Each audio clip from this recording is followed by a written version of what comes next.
Welcome back. This is a continuation in my series of 7 on how to build self-efficacy, how to build athletic confidence.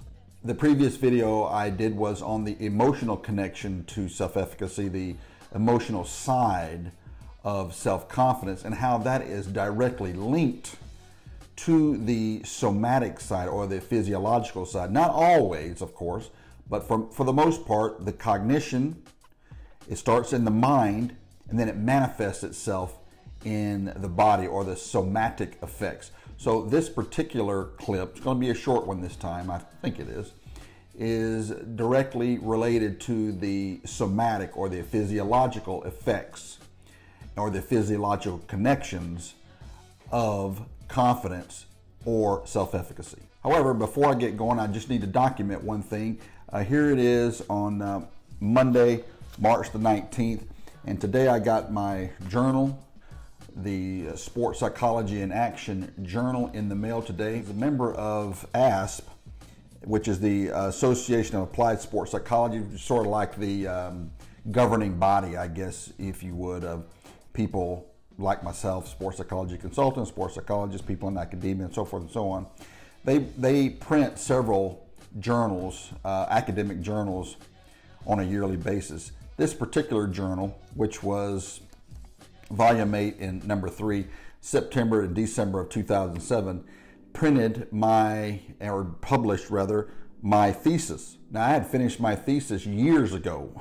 I've been finished with that several years ago, but it took them this long, or it takes that long sometimes, to get a paper published. In fact, it took me, two and a half years to go from finished product into a paper journal.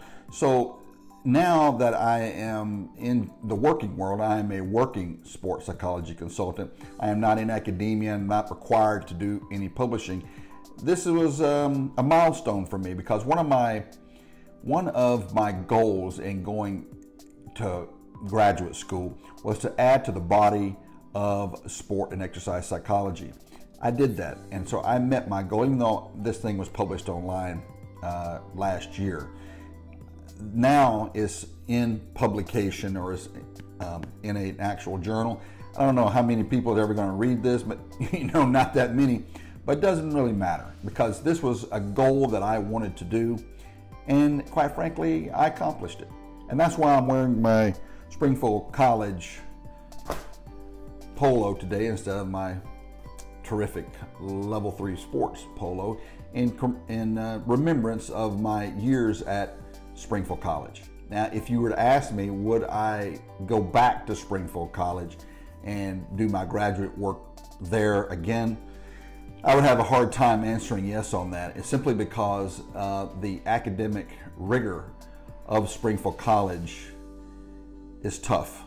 You have to add on several other things about Western Massachusetts on top of the rigorous academic schedule, and that will include weather that is just, I don't know how people live in the Northeast, quite frankly. It's 6 months seemingly out of the year, and I played golf, right? I mean, I was stuck inside, scurrying in and out of a car, trying to dodge snow piles and sludge on the side of the road for several months out of the year. And so the area in Western Massachusetts, in Springfield, and a lot of crime up there. I was robbed twice, in fact, while I was in graduate school. Now, I was never assaulted personally, but my vehicle was broken into twice by people looking for money, I'm assuming people were looking for money to buy drugs or whatever they're trying to do. So it was it's just tough sledding, even for me at least, because I wasn't politically corrected. I didn't know anybody, and I just had to slug my way through graduate school. Now, interestingly, I had an opportunity and was accepted into the University of Tennessee in the Sport and Exercise Psychology Master's Degree program, and also the great University of Alabama. But Alabama did not have a degree in sports psychology. I had applied back to the sports management program just as the last case scenario. if I didn't get in graduate school anywhere else. But I made a mistake when I applied to graduate school. I applied to 12 graduate schools and got accepted by only 3, and I was coming out of UA as the #1 student in my class, summa cum laude, #1 person out of my class. So you say, well, how could I not have gotten but three yeses out of 12 applicants? And the reason is because I applied straight to the PhD program, which was a big mistake. I didn't know any better at the time. I should have just applied to the master's degree program of those different universities, and probably I would have gotten in. So one of these days I'm going to do a video on how to get into graduate school, and because going to applying to a PhD program directly from your undergrad is a total waste of time. Those slots are more than likely they're already taken, and those slots are taken by people that are very well politically connected, or they are coming from other institutions that the professor that is accepting them thinks they can help them with their research interests. So for me, applying straight to a PhD program, more than likely there wasn't even any slots available. But you know what?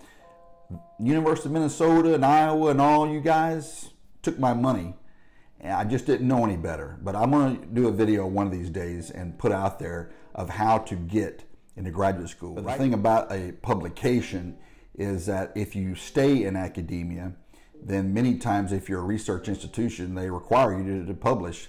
And I think it's because there's a couple of different reasons why. And there's no adage in academia, you publish or perish. And to get grants, keep the, this whole thing's about money. I mean, let's face it. But sometimes in academia, it's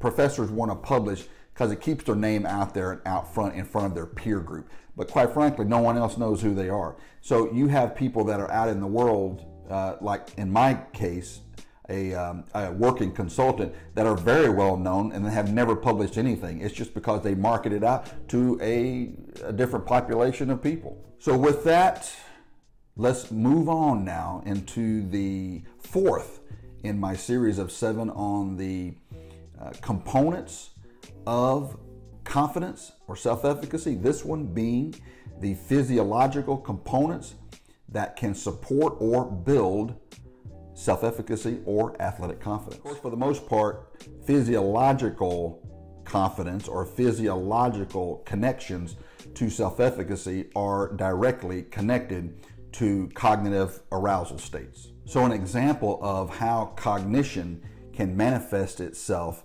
into physical manifestations of physiological arousal is, like, say, for example, a racing heartbeat, or a, say, sweaty palm, or shallow breathing. Well, these are signals, right, that the athlete can pick up on and subconsciously tell the athlete, hey, you're under stress here, or you are feeling a state of anxiety. And of course, anxiety is usually linked to a negative state of mind, worry. Now, that doesn't mean that a racing heartbeat is a negative thing. It can be a very good thing. And that can be the other side of anxiety, you see. Whereas, as I mentioned in the prior video, is that sometimes an athlete, if they don't get a increased heartbeat, then that can send a signal to them that they're really not engaged in this upcoming activity. They're bored, or they don't see it as much of a challenge, you see. So as far as as you are concerned, as the athlete, have you ever been into a competition, or have you ever gone into a situation where you didn't feel anything? There is nothing there, no butterflies, no heart. Your heart wasn't racing, your breathing wasn't shallow. You just felt like, this is going to be an easy thing, or this is not going to be a challenging thing at all. You have confidence, and it sort of reminds me, if you recall, it just hit my mind about that Olympic hockey team. You remember there was a movie made about that with Kurt Russell, Miracle on Ice, where the U.S. hockey team beat the Russians in the semifinal, and then they went on to win the gold medal. I had seen some videos from those Russians from that time, and they were in that sort of depressed state of physiological arousal, meaning that they didn't think they could lose.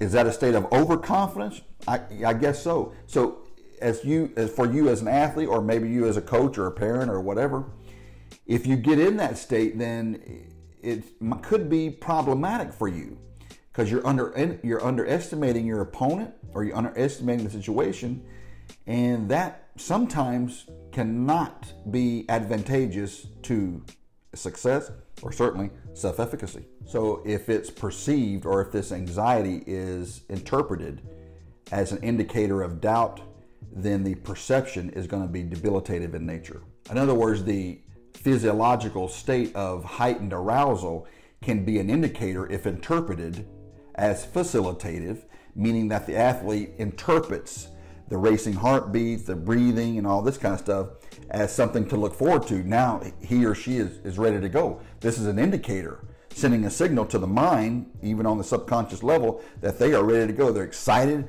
about this situation. Excitement, though, is not anxiety. See, it's not a state of worry. So then the body then reacts to this excitement through releases of adrenaline and other chemicals in the body, but it's not debilitative. It's not destroying the athlete with worry. And that's really the word that we're looking for here. The athlete is not worried about failure, or they're not worried about an outcome. They're just ready to go. It facilitates the physiology, and then that can increase confidence. And like I mentioned previous, if the physiological state is interpretive as debilitative, then the athlete may interpret that as being not confident. Seeds of doubt. I'm not ready. And because I'm not ready, or I can't compete, or we don't belong here, then that causes, or can cause, a state of anxiety, and that is the bad kind of anxiety. That's worry, and that's something you surely don't want to have. It's all about the preparation, right? It's all about how you're communicating with yourself. And quite frankly, if an athlete or a team or whatever, if they have not prepared prior to this, or they simply don't have the belief, they don't believe that they can do it, or the athlete just doesn't believe for whatever reason. They're not good enough, or 1,000 different reasons. They don't want to get embarrassed or something like that.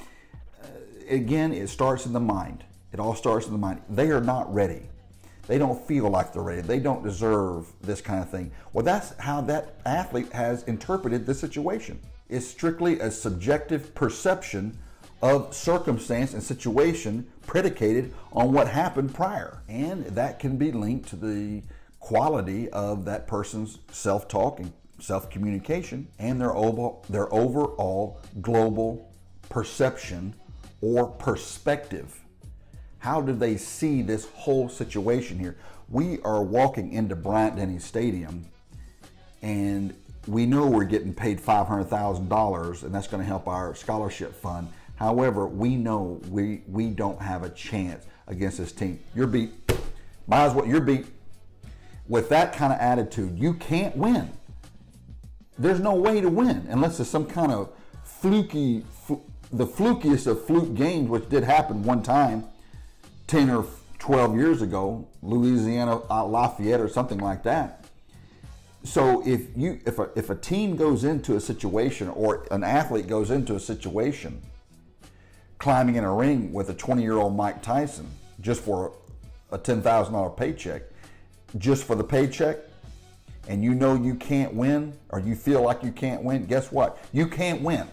It's a self-fulfilling prophecy. So that those thoughts then are translated or perceived or interpreted as negative, debilitative, which will then or can cause great anxiety, or worse than that, self-sabotaging behavior. Either way, you lose. You do not have a chance to win. So what are you going to do? What can you do then to sort of jar the athlete out of that, or at least get them to believe that you got to play the game? you got to get out there. You've got to run the race. See, you're beat before you get out there. How do you turn that worm in their mind? And that's really the hallmark of a great coach, or the hallmark of a very gritty athlete. Going into the arena, going into the boxing ring, going on the golf course, and just playing the game. And so I'm going to do a presentation for you one of these days on this thought of perception and perspective.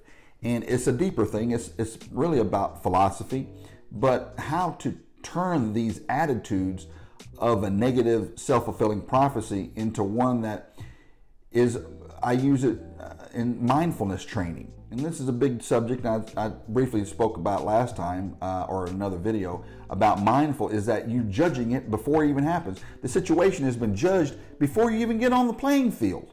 So the judgment then is all about circumstance and outcomes, but the outcome hasn't happened yet. But you feel like it has because you can't win. And in your mind, you got no business on the field with this football team. You got no business in this golf tournament because you're not good enough. I've floated out a thought out there as far as mindfulness is concerned, to have no expectations. Just replace it with goals, or even more than that, just replace it with what I call dry execution. Now, what dry execution means is that you're in the now. You just stay right here. You play to play, and that's it. In other words, you play each play, and each play has a life of its own. Each shot is its own entity. In other words, you can learn from the past, but you're not going to allow the past to take your power. Your power is your emotional control, your emotional regulation. You are the captain. I've said it 100 times. You're the captain of this ship. If you allow past circumstance to dictate your future outcome, you're beat. So you're a football team, and you're running out of the tunnel at Bryant-Denny Stadium. There's 102,000 people. And let's say you're a D2 school, and your coach is up there, okay, fellas, we can do it, just play one game at a time. But in your mind, you're saying, we've got no chance, and we know we had no chance. Guess what? You've got no chance. So using a mindfulness training technique, you don't use any words like that. All right, fellas, we can do it today. No, we don't use that kind of language. We simply play each play as a separate entity. Every single play is its own thing, right? And then based on the play before, then we make a new play based on what happened in the past. I mean, literally just a few seconds ago. So the thing is dynamic, but we don't prejudge it like we can't win, or we've got no chance, and we know we're here just because of an outcome that happened when the University of Alabama sent them $500,000. We simply don't use the words win or lose. We simply use the words execute. You simply do the job the best you can, focus on the mechanics of your job, and go down. Doesn't matter who the man is. I mean, that person, he can't beat you every single play, right? But you don't even think that way. You just simply execute your play and don't worry about the outcome. Matter of fact, you're not worried about anything. The word worry is debilitative. You simply execute without the emotion that you're about to get beat over and over again by a man that you perceive as having more talent than you. In fact, he may not have more talent than you. He may have just been to a bigger high school or got more press than you, but you could be just as good as that player. You don't know until you get out there. And that man could be having a down day that particular day, and you could beat him all single day. You see what I'm saying? So it's unfair to you and your teammates, or it's unfair for you as the athlete to go out there in a situation and prejudge it before it happens and cause a physiological negative connection to self-efficacy is what I'm saying. That's what this whole thing is all about. You just go out there and stay in the now. That's what this whole thing, you've heard people say that all your life is that you just don't got to play in the now, you got to stay in the now. Well, it's easier to say than it is to do, because not many athletes have a short memory. And I know I had a struggle with it for many years. I would simply, the past bad shot, I couldn't get over it. I simply couldn't get over it. My expectation was too high, and that's the first thing. But it just grinded on me that I would hit a bad shot. I just could not let it go. I couldn't do it. I felt so bad that I would hit a bad shot, lousy, right? Simply because my expectation was so high. I could hit it 1,000 times on the range and come to the golf course and hit shots that I could not hit on the driving range. I'd hit shots on the golf course that I couldn't hit on the driving range. And it was so frustrating, and I couldn't understand it, you see. And so there was the connection, cognition to physiology. And at the time, I didn't understand that, and I thought it was the golf swing. And it had nothing to do with the golf swing, but it affected the golf swing. And that was the conundrum, right? That was the mystery. And that is the mystery of the mind, and that is sport psychology. So there you have the number 4 video in a series of 7, the physiological connections to self-efficacy and athletic confidence. The next one I'm going to do is about visualization. One of the more interesting aspects of imaginary or imaginal experiences is that you see yourself winning before you win, right? That can cause you to have an increase of self-efficacy or confidence. In other words, I know that I'm going to win before I win. Wow. As far as building confidence, if you can see yourself in a winning role before you go out there, if you let's say a golf professional or a quarterback, you see yourself, you can imagine yourself in your mind having success before it happens. Subconscious mind doesn't know the difference between fact and fiction. It maybe even thinks that you've already won. That can give you a lot of self-efficacy or self-efficient thoughts, which can then translate into physiological states of positive arousal. But the other thing I'm going to share with you is a fascinating interview that I saw with the great MMA champion, Conor McGregor. So stay tuned next time. I may have the video out in a few days. Hopefully I will. And I look forward to seeing you then.